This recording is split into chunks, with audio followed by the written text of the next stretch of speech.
Panorama group, जो सोचता है वो करता है। आपके अपने सपनों का आशियाना। नमस्कार, आप देख रहे हैं सिटी पोस्ट लाइव। मैं हूं सृष्टि राज। तीन चेहरे एक बिहार, नीतीश सम्राट और विजय सिन्हा। सत्ता में सामंजस्य या टकराव। साल 2025 अब अपने अंतिम पड़ाव पर है। बिहार विधानसभा चुनाव के बाद बनी सरकार को कुछ महीने हो चुके हैं, लेकिन राज्य की राजनीति अभी भी सवालों से घिरी हुई है। जनता यह समझने की कोशिश कर रही है कि सत्ता में बैठे लोग किस दिशा में बिहार को ले जाना चाहते हैं। मुख्यमंत्री नीतीश कुमार और उनके साथ सरकार की गाड़ी चला रहे दो उप मुख्यमंत्री सम्राट चौधरी और विजय सिन्हा, तीनों के चेहरे अलग हैं, सोच अलग है और काम करने का तरीका भी अलग दिखाई दे रहा है। आज बिहार की राजनीति में सबसे बड़ा सवाल यही है कि क्या ये तीन चेहरे मिलकर बिहार को आगे बढ़ा रहे हैं या फिर तीन अलग अलग रास्तों पर ले जा रहे हैं। अगर बात करें नीतीश कुमार की, तो संतुलन, चुप्पी और हिजाब विवाद, ये तीनों अभी काफी सुर्खियों में है। मुख्यमंत्री नीतीश कुमार लंबे समय से बिहार की राजनीति का केंद्र रहे हैं। उनका राजनीतिक अंदाज हमेशा से संतुलन साधने वाला रहा है। 2025 के चुनाव के बाद भी नीतीश कुमार ने खुद को एक ऐसा नेता के रूप में पेश किया जो टकराव से बचते हुए सबको साथ लेकर चलना चाहते हैं।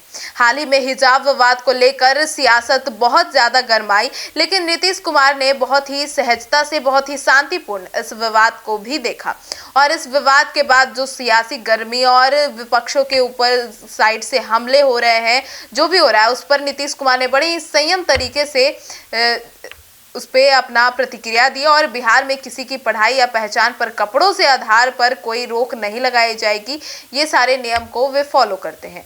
यह बयान सिर्फ एक सामाजिक टिप्पणी नहीं था, बल्कि यह संदेश था कि बिहार सरकार धार्मिक और सामाजिक संतुलन बिगाड़ने नहीं देना चाहती।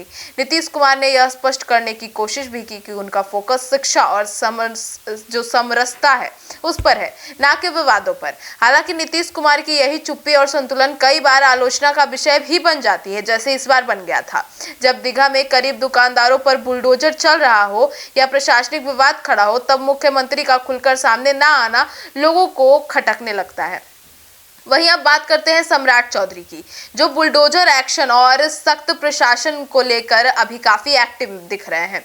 उप मुख्यमंत्री सम्राट चौधरी इस सरकार का सबसे आक्रामक चेहरा बनकर उभरे हैं। उनका नाम सीधे तौर पर अतिक्रमण हटाओ अभियान और बुलडोजर एक्शन से जुड़ गया है।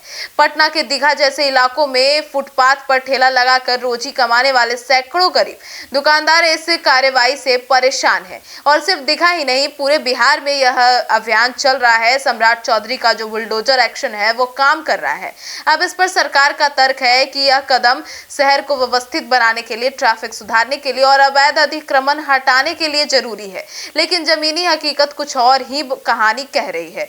दुकानदारों का आरोप है कि बिना नोटिस ठेले तोड़े जा रहे हैं, सामान जब्त किया जा रहा है, 5 से 10 हजार रुपए तक का जुर्माना लगाया जा रहा है और कई वैकल्पिक जगह नहीं दी जा रही है। लोगों का कहना है कि हम अपराधी नहीं है, यही ठेला हमारी रोजी है। सम्राट चौधरी की सख्ती से जो जनता है वे परेशान है। तो वहीं अब बात करते हैं विजय सिन्हा की। तो बयान सीओ विवाद और सिस्टम के टकराव को लेकर हुआ था और सरकार के दूसरे उप मुख्यमंत्री विजय सिन्हा एक अलग ही वजह से चर्चा में आ गए। एक सार्वजनिक मंच से सीओ यानी अंचल अधिकारी पर कई टिप्पणियां की थी उन्होंने और कई हमले भी की थी, और जिसके कारण अब यह बयान पूरे राजनीतिक गर्मी में आ गया है और हलचल मचा दी है राजनीतिक महकमे में।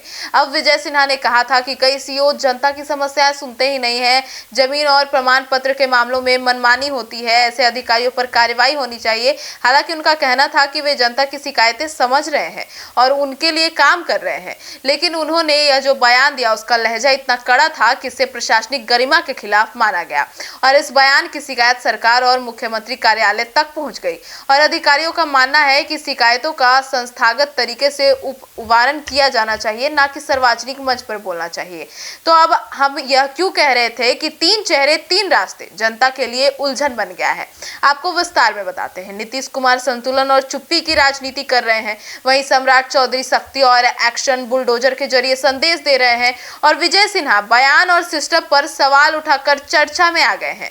इन तीनों के बीच आम जनता यह समझ नहीं पा रही कि सरकार की असली प्राथमिकता क्या है। गरीब दुकानदार पूछ रहे हैं हमें हटाया जा रहा है लेकिन बसाया क्यों नहीं जा रहा। तो वहीं युवा पूछ रहे हैं कि नौकरी, शिक्षा और पलायन पर ठोस काम कब होगा। तो और आम नागरिक यह देख रहा है कि कहीं सरकार के भीतर ही दिशा को लेकर भ्रम तो नहीं। तो अब हिजाब से लेकर बुलडोजर तक संदेश का टकराव जारी है। एक तरफ मुख्यमंत्री हिजाब जैसे मुद्दों पर सहिष्णुता और संतुलन का संदेश देते हैं, तो वहीं दूसरी तरफ बुलडोजर एक्शन गरीबों में असुरक्षा का भाव पैदा करती है। अब यह विरोधाभाव जो है वो जनता के मन में सवाल खड़े कर रहा है कि सरकार की नीति क्या है और कैसी है। तो अब देखना होगा कि इस पर सरकार क्या रुख अपनाती है और इस पर आपकी क्या राय है, यह भी कमेंट सेक्शन में जरूर बताइएगा। धन्यवाद। कौन सा